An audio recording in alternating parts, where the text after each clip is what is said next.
You know, over the last 2 decades, we always have like the word of the year that the young people are using. I'm a young person, so why am I referring to my own kind as the young people? What am I, 60? Well, anyway, I I got to thinking the other day. The 2016 lingo is like a foreign film, and since I never took foreign language in high school or anything like that, I just don't understand it.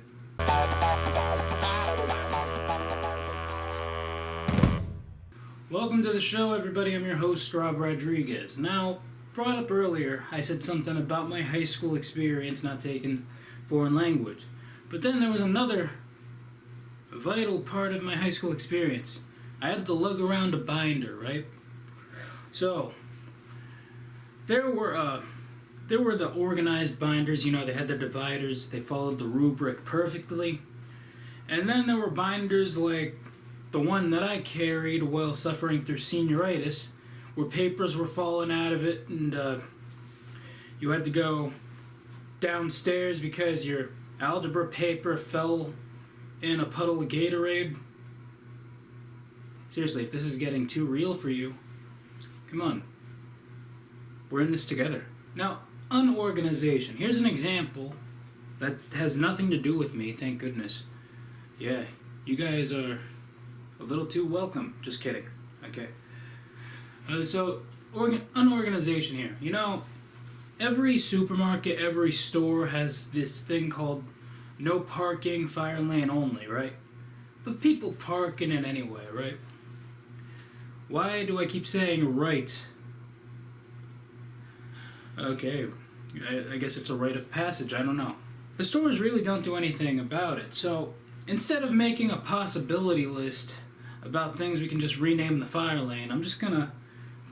Actually, I almost wrote a possibility list, but I think I'm just gonna breeze right through them, because there aren't that many names that you can give this fire lane if you rename it. Because you can call it the I'm only stepping in for a second lane, the I'm just grabbing ice lane, or everyone's favorite, and everyone does this, you're guilty of this if you have if you live this lifestyle, the red box lane. Yeah, because you just want your $1 movie rental for one day. Yeah, I doubt you can play Madden 17 in one day, because those games are never over until they say it's over. Dang you, Xbox Live. I mean, when you plan a trip, is it better to know what you're doing when you get there?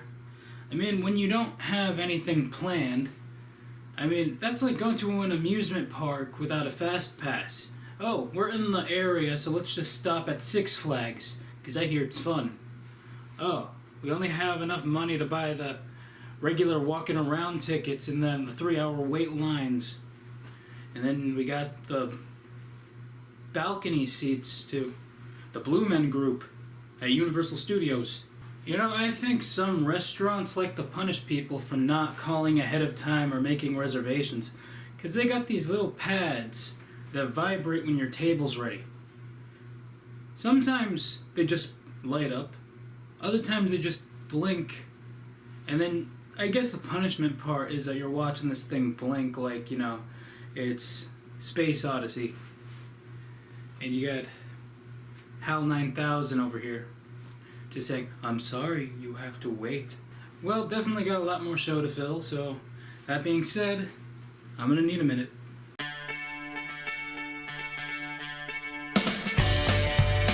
So fall is a good time for the TV season, so what do? I'm binge watching a lot of old shows right now. So when things get good, I came up with this method.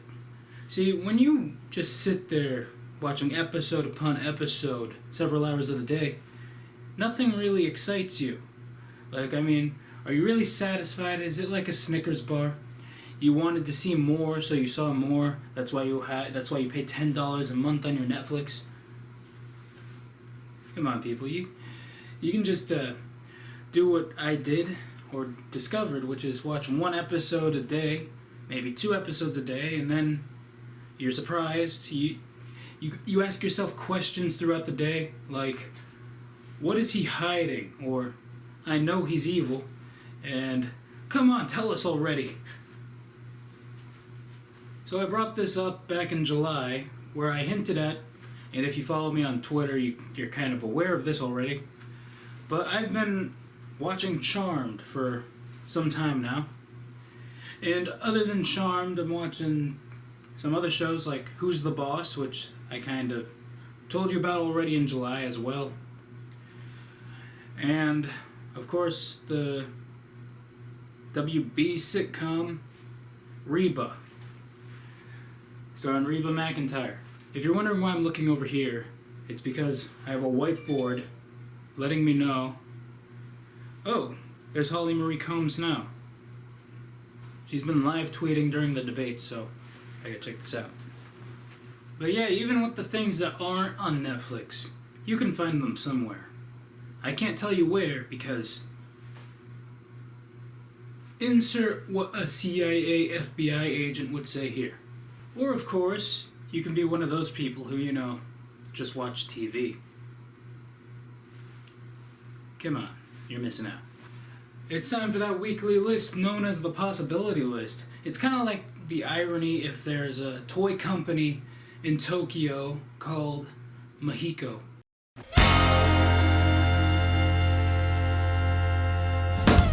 Alright, this week's list is titled 6 Generic Character Names for Movie Stereotypes.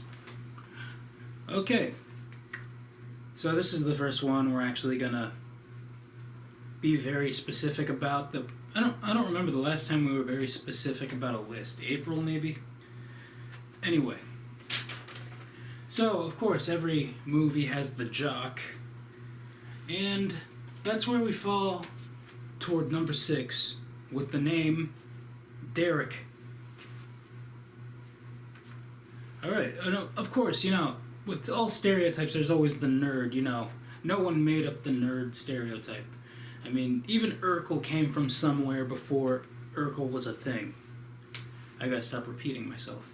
Anyway, number 5, Billy. The new kid in town. It's usually set in the South or something. Yeah, he just got off the train, he just got off the bus. Number 4, Andrew. Of course, with all the movie genres, the horror films, the comedies, the romantic comedies, the dramas, there's always somebody's girlfriend. That's basically all they are to that character. And I had so many names to give this character. So, I almost named her after a state, for that matter. Better yet, I almost named her after a brand of furniture, but I just had to stick with something generic and just say, number 3, Kate. Of course, every movie has that character nobody likes, everyone tells shut up, everyone looks down on. Refer to Parks and Rec with Jerry, okay? But that's not the name on the list. At number 2, we have Dennis. Yep. Okay, so 2 weeks ago I checked out this movie. Pretty demented, actually. It really defines the creepy little girl genre of horror films. So, number 1, 6 generic character names for movie stereotypes. Esther. Alright, and that is the possibility list for you this week. Here's a bit we haven't done in a while. It's time to robify your product. The one bit on the show that doesn't even have an intro. I mean, come on, out of context wordplay has a graphic, for crying out loud. Well, it used to. Well, there's this commercial, the Trivago guy. And I decided to take him, and then the phenomenon, which is Pokemon Go, splice them together. And this is what I came up with. Enjoy. Pokemon Go is a global phenomenon, but there are some Pokemon that are regional. What if I told you I can find you reasonably priced hotels so you can find those Pokemon and add them to your library or whatever you call it? anyway, that is the show for you this week. You know how to follow me on social media. Stay tuned each Friday for something new from the Rob Rodriguez Show. I'll be back next week, as you know. I'm sorry if it sounds like I'm reading a teleprompter right now, like my name is Julie Chin. Good night. Or see you next week, sorry. I just had to do that.